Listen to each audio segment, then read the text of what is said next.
Hi, I'm Caitlin and I'm a therapist with Humantold. Today, let's talk about BIPOC mental health.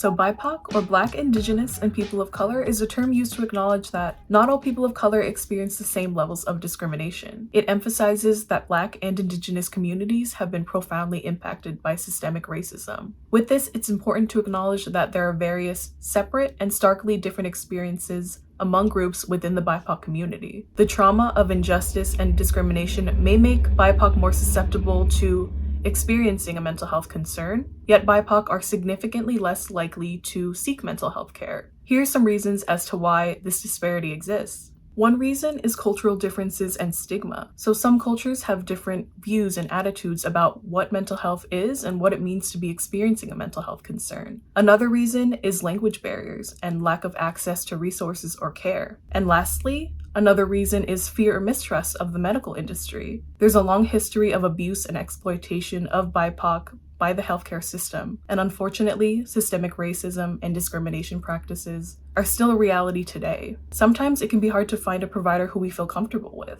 By understanding the various ways that BIPOC have been underserved by our healthcare system and industry, we can begin to work toward closing that gap.